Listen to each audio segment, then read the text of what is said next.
Okay, this is the last of the intro of videos, number 4. This one will be relatively short. I just wanted to go through quickly and let you see what the discussions look like and what a quiz looks like. The two primary things that you'll be doing, along with, of course, the short writings you'll be doing for the videos. Just real quickly, let me back up and say that when you look at the chapter, you can see in every chapter you'll see the chapter intro, which is a video by me, discusses the overview of the chapter. And then you'll have the learning objectives. The ebook is available if you want to utilize it there. The chapter PowerPoints are available. The chapter one, or for every chapter of the series, either one or more videos that I want you to take a look at. There are flashcards. And then down here at the bottom of each one, you'll see discussion for chapter 1 and then quiz for chapter 1. First, I'm going to take you to the quiz because it's a little shorter. Then I'll take you to the discussion. So what the quiz is, and I'm going to give you a sample. All you'll do is click on quiz 1 when you're ready. And of course, you can take this. You're at home with your book in your hand. So make sure you always review the chapter before you take the quizzes. I can't stress that enough. The other thing I can't stress enough is when you're taking the quiz, you have 40 minutes to do so. And you always answer the questions that you know first, then go back and do the ones you don't. Don't ever get caught up in a situation where you get stuck on a question and you're dragging your feet for 5 or 10 minutes and then you'd run out of time. So always answer the ones you know first, okay? All right. So what'll happen is you'll click in. Yours will look a little different than this. I'm going to show you a preview of the quiz so you can see what it looks like. And just so you know, there are hundreds and hundreds of questions for every chapter, so it randomizes all of them. So no two students will ever have the same quiz. So just keep that in mind. So there's no way to be able, just to avoid people who might possibly consider cheating. And I know that probably won't be you, so I'll just stick with that. Okay, so what'll happen when you click in, you'll actually come into this area here, and you'll see this is what the questions look like. You'll have true, false, multiple choice questions. And all you do is bubble in each one, whatever the answer is. And then at the very end, when you're done, you'll just click Submit Quiz. And then it'll provide for you your score. It won't give you the answers, but it will show you the score for each quiz. That way you'll have a good running total of where you're at in the class. So for example, if you got 15 out of 20 on all your quizzes, that's 75%. That means that if you want to know how you're doing in the class, if it was just based on the quizzes, it would be a C, right? Approximately. So do keep that in mind. Okay, so that's what the quizzes look like. All right, and they all look the same. So this is the structure. I wanted you to be able to see it and get comfortable with it. But that's what it looks like. And there'll be 20 questions for each one. Okay, now let me go back to the module, and I'm going to go now to the discussion section.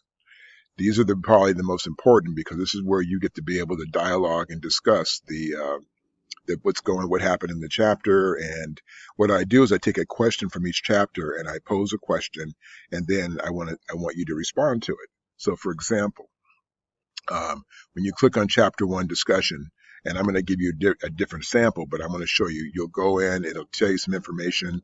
Like the first question is, have you voted? Why or why not? Do you think that your vote matters? If not, what would have to happen to change your perception, right?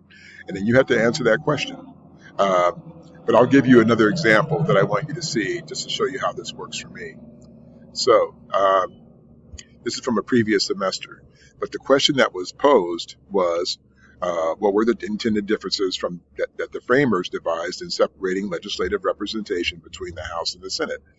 In other words, what was the purpose of separating the powers that responsible for the House of Representatives and the Congress and the Senate? And then I'll give you a sample of one of the answers that would be considered an A answer. Okay, so an A answer, or where you get the full 20 points, would be something like this. So you can see here, this person, they got 20 points, but look at the context of this is the first part here is what they wrote, their answer to the question. And then when people were asked, and then what they would do is if no one asked them a question, like for example, if this were you and you posted the first comment at the top, and no one responded to you with a comment about your question, then what you do is you go to another student and you respond to theirs. Now you're supposed to have 3 responses, or 3 total, so yours plus 2 others. But this person went above and beyond, and you can see they have several commentaries here. So this person did one, they did their initial opening, and then they commented on four of their other colleagues. Actually, we went to Carla twice. So they answered three of their other colleagues' responses. Now, that means they had a total of four. So they actually went above and beyond the call of duty, which is really quite good. So this is one that received first because her content was really good. Her analysis was over, her insight was good. That's why she got a full score. Now, let me show you someone who didn't get it's a good score. And that way you can see kind of what, if you want to lower when I lower my expectation, what they look like when you don't do well. Let's see. Let me get to one that didn't do well. Now, because, and again, this is one of the early ones. People typically get better as they go, but I want you to know what type of expectation. Like here's another 20, for example, and you can see the detail of her response to the question, up to the same question. And then again, multiple responses. And that's why she got the grade that she received on this. Oh, wait, I think that might be one. Hang on. Oh, no, that one's still pretty good. Let me get to one that had a little lower grade. Because usually the ones that get lower grades are when they don't have, like this one only had really their opening comment, and they had one little response. I was probably being a little generous because it's early in the semester, because this probably would have gotten even less than that. If I don't see three responses, in fact, I would say you're probably going to get less than that going forward. I was probably being extra generous at this point.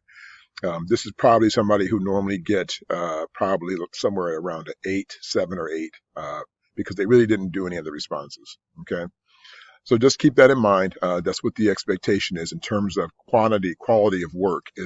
I'm looking to have, at least 3. And if you do more, I even sometimes will give extra credit over and above the 20 points. I've had students get as high as 30 points so you can actually get more than 20. 20 is the baseline max, but if I think you've done extra work or did extra due diligence, I will always increase that. Okay. So that's what I expect. This is not what I expect. So make sure you don't do that, because that'll just get you a lower score, and it will be lower than 20. Okay. I think that's it for this. So that's the last iteration of the introductory videos. And I will look forward to you guys getting started tomorrow. Have a great one.